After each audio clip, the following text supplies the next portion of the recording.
we're approaching this. Well, we are in spring. We're into the spring. We're getting into the summer area as well, with the different teams picking things up. Some teams have already started to get into their regular season. The Mariners, that we'll talk about, getting into their regular season, ending spring training, and having a few exhibition games down in San Diego. The Seahawks quiet over the past week, so we don't have anything for them. But every other team just about has something to go over from the past week. So we'll go directly here into the Mariners and talk about these exhibition games that I mentioned. So after their spring training schedule ended, the Mariners headed straight over to Petco Park over in California, home of the Padres, to play San Diego for 2 exhibition games. Didn't have any real importance here. March 25th at the Padres was a 4-1 win. Our player of the game, first baseman Ty France, and former Padre Ty France, 3 hits, 1 run, and 1 RBI. That game mostly featured the starters throughout the course of that one. Bryce Miller got the start on the 25th. And then March 26th at the Padres was a 7-6 win. Our player of the game, center fielder Julio Rodriguez, 1 hit, 1 run, 2 RBIs. And this one, the starting guys really got like 1 at bat, and then the Mariners filtered in a bunch of minor leaguers, which was cool. I believe Casey Lawrence got the start here in this one. So nice to see, the starting guys and the guys who are going to be in the major league lineup get to be able to just get another at bat in, not have to worry about a ton. And then get a bunch of the minor leaguers, get that experience, get them that opportunity in a big league building against some other talent on the San Diego side of things. So there was that. And then we go over here on your screen to the opening series of the 2024 season as our Seattle Mariners kick things off on Thursday, March 28th, opening day against the Boston Red Sox. That first game, as you can see on your screen, unfortunately, a 4-6 loss. Our player of the game, right fielder Mitch Hamaker. Mitch, 2 hits, 2 runs, 2 RBIs, and 1 walk on the night. Nice game for Mitch. First game back as a Mariner at T-Mobile Park. Just unfortunate that the Mariners were unable to win that one. Luis Castillo, the opening day starter, unable to really rein in his control entirely in this one, which is a little unfortunate, but sometimes that happens.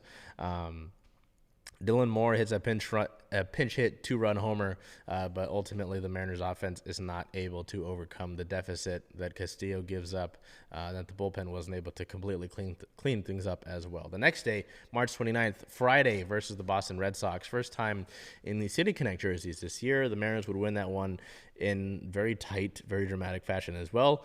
Not as well, but, well, that ties into the next game. But a 1-0 win. Our player of the game, starting pitcher George Kirby. Kirby, in his 2024 debut, 6 2/3 innings pitched, 2 hits, no runs allowed, 2 walks, and 8 strikeouts. Those 2 walks did come within the first 3 batters of the game for George. He was able to lock in.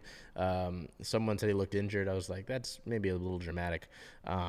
And George looked great throughout the rest of his start. I believe he allowed a hit right at the end of his outing, and he seemed a little upset. He wanted to close out that 7th inning, but was unable to do so. J.P. Crawford's solo homer in the 6th run was the differentiator in this contest. March 30th versus the Boston Red Sox on Saturday, a dramatic 4-3 win. This is what I say when I say another dramatic win. I got ahead of myself talking about the Friday game. The Mariners win this one 4-3 in extra innings. Our player of the game, starting pitcher Logan Gilbert. Gilbert, in his 2024 debut, 7 innings pitched, 4 hits allowed, 1 earned run against, 1 walk, and 8 strikeouts on the day. The Mariners offense slow in this one as well, just like they were in the 29th game.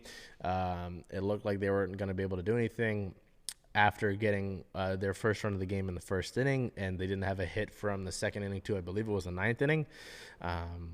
But, Boston goes up by 2 runs in the top of the 10th. The Mariners respond. Luke Raley gets under a tag at home plate to tie this game at 3-3. Then Julio Rodriguez works a nice count.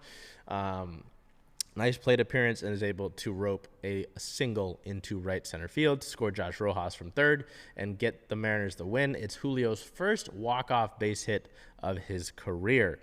Looking after those back-to-back wins, Seattle looks to take the series against the Red Sox on Sunday, March 31st against Boston. They're unable to do so, losing 1-5. The Mariners offense struggles heavily in this one. They only get the 1 run. Certainly could have been more. Excuse me. Oh, goodness. But Seattle swings a lot of first pitches, a lot of bad contact, and those result in a lot of outs. Bryce Miller, working with a new splitter, has some success early on, but gives up 2 homers on the day, kind of leaving fastballs in the bad positions.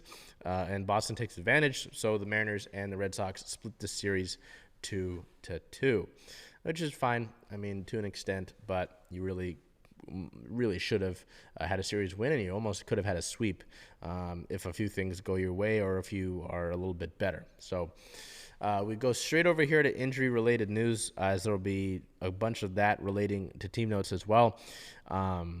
On the 25th, right-handed pitcher Brian Wu was placed on the injured list with elbow inflammation. He had no structural damage, and it was a clean MRI, but in the hope is that he can return in 7 to 10 days to start throwing. Emerson Hancock was recalled to take Wu's spot in the rotation. Hancock had been sent to AAA Tacoma, but he gets called up to the big league level after Wu was placed on the IL with elbow inflammation.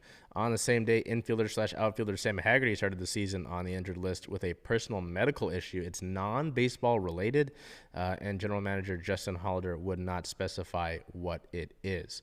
We go to other injury-related news on the 29th. Mitch Garver, designated hitter Mitch Garver, was removed from the Mariners starting lineup to become just before first pitch with back spasms. And then on the 30th and the 31st, Garver was not in the starting lineup, but he was available to pinch hit per Scott Service on the 31st. We continue from injury-related news here, and we'll get some more of it as we look at the Mariners unveiling their 2024 opening day roster. So back on the 28th, the Mariners, with the Rainiers opening day coming on the 29th, really had until, a pretty decently late deadline of the morning, of Mariners opening day and MLB opening day to release their opening day roster. So we'll look at the opening day roster. The pitchers, there's 13 of them, but 5 of them are on the injured list. Edward Bizardo, who's wearing number 83. Cody Bolton, who's wearing number 67. Matt Brash, number 47. Again, Luis Castillo, number 58. Logan Gilbert, number 36. Emerson Hancock, number 62. George Kirby, number 68. Jackson Kowar, number 37. Bryce Miller, number 50. Andres Munoz, number 75. Gregory Santos, number 48. Taylor Saucedo, number 60. Colin Snyder, number 52. Gabe Spire, number 55. Ryan Stanek, number 45. Trent Thornton, number 46. Austin Voth, number 30. And then Brian Wu, number 22 this year. In the catcher department, just 2 catchers on the roster. Cal Raleigh, number 29. Zebby Zavala, number 33. At the designated hitter/catcher part is Mitch Garver, number 18. Infielders, 5 of them. J.P. Crawford, number 3. Ty France, number 23. Jorge Polanco, number 7. Josh Rojas, number 4. And Luis Urias, number 16. Outfielders-wise, Dominic Canzone, number 8. Mitch Haniger, number 17. And Julio Rodriguez, number 44. And the infielder/outfield department, Sam Haggerty, number 0, Dylan Moore, 25, and Luke Raley, number 20.